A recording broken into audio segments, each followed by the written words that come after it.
Hello out there, and today we have another installment of the series that I like to call Classics Uncovered, where we take an old discontinued vintage model and bring it back into the spotlight to give it some of the attention that it deserves so that some of these really great classic knives don't get forgotten about. And today's knife is going to be the CRKT Wasp. We will get back to that in just a second, guys, because first we do have to spend just a minute or two going over our hypothetical sponsor of the day. And today's fake sponsor is the Slow Cooker Revolution. This wonderful book from America's Test Kitchen. One test kitchen, 30 slow cookers, 200 amazing recipes. And guys, what I can say about this is, have you ever been the person who really wants to impress a girl on the first date, the first time that she comes to your apartment or your house, or the crappy little flat where you have 3 roommates in like a 2-bedroom place?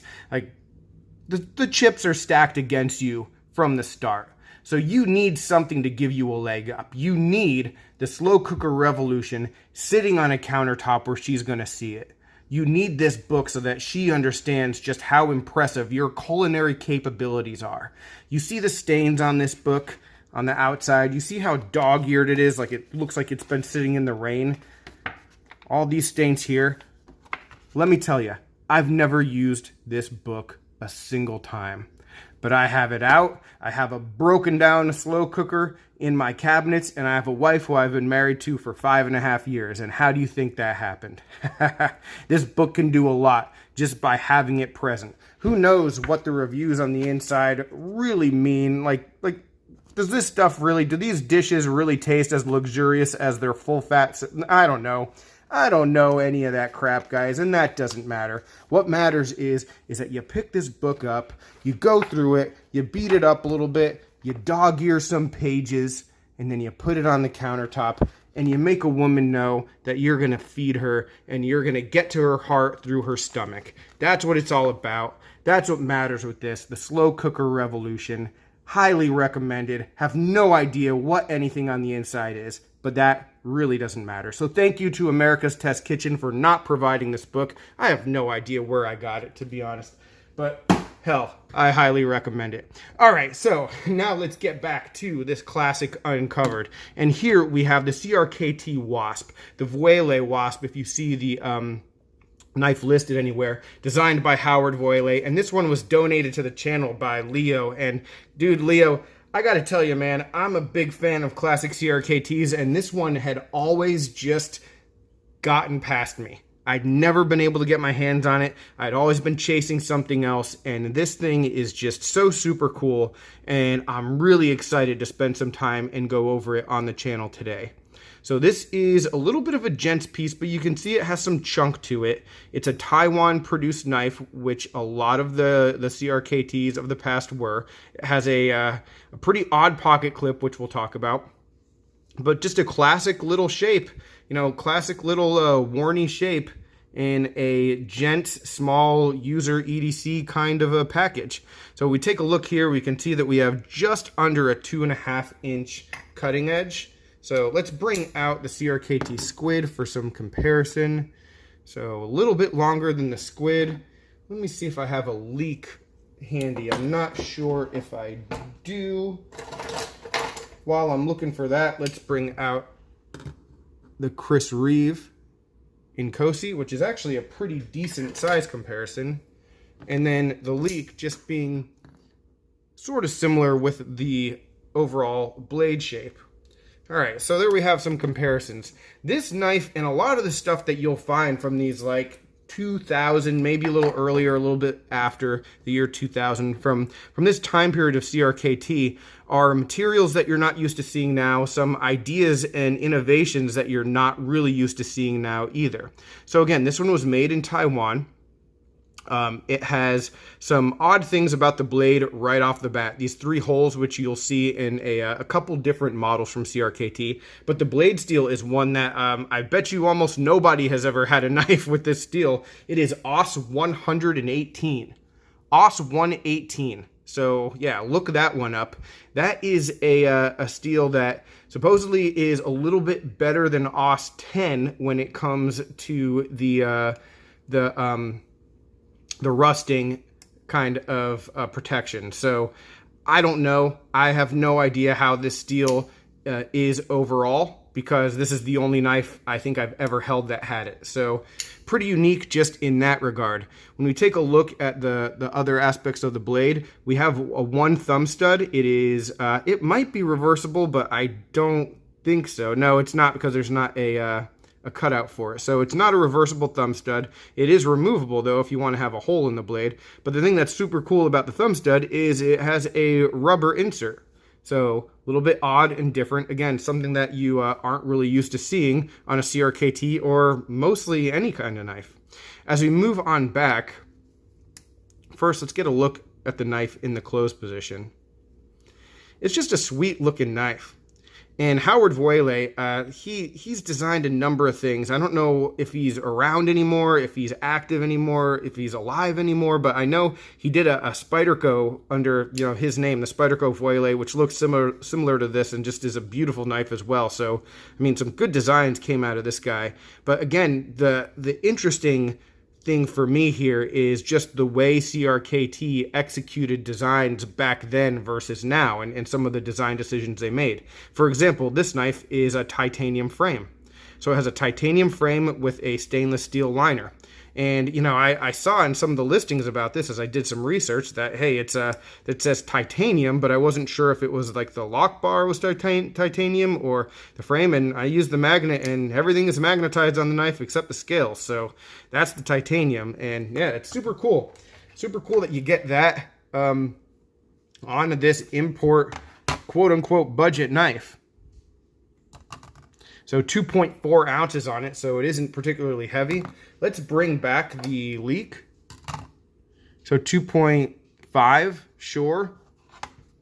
But, I mean, we do have a thicker knife overall, even though it's shorter. So a little bit more of a chunk and not necessarily quite as pocket friendly as the leak. As we move on back further, one thing that you'll notice, and that you see in a lot of these older knives, which I just think is interesting because you don't see it that often anymore, is just a scale that a scale that just doesn't cover the entire frame. And I don't know if we're going to call this the scale or an overlay and this the scale. Whatever. It's semantics. It doesn't really make a difference. But if this is an overlay, it's just odd how on this knife that it's just incomplete. But as far as looks go, it's pretty darn good. Blue and black G10 has a nice look to it.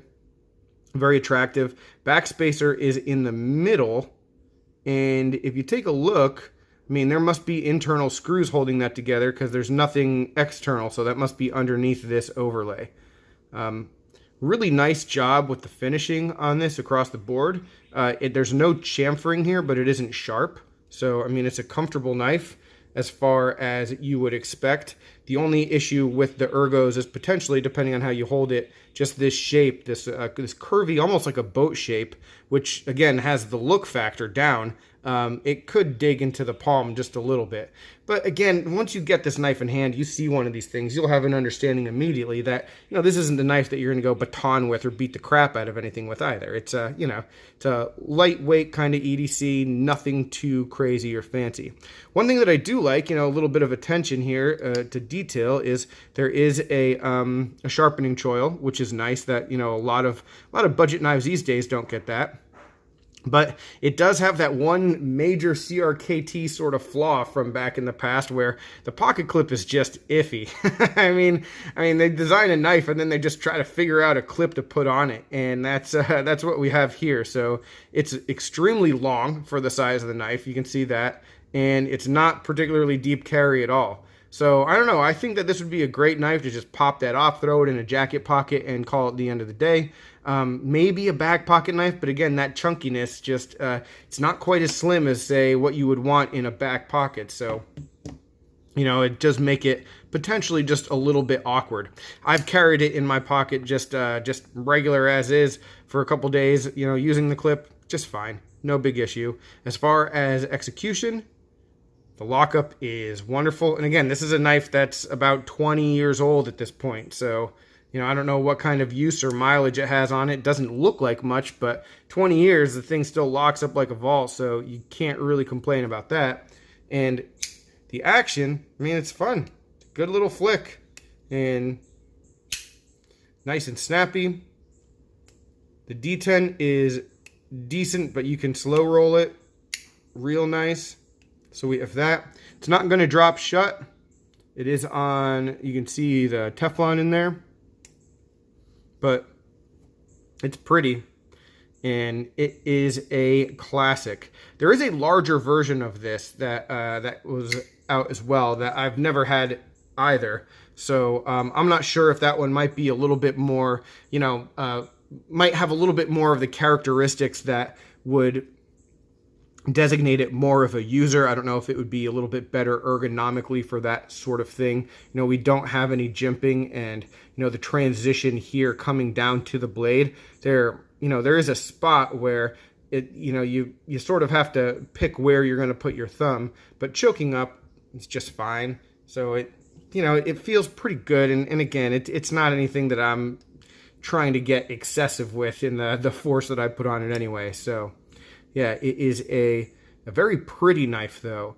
And it is one that you can see pop up every now and then, but CRKT just has so many great classic models that people remember that some of the other really good ones, stuff like this, sometimes just gets lost in the shuffle and isn't in demand. And this is one of those that, man, it should be, because I really like it. Really like it. So that is pretty much everything when it comes to this knife, guys.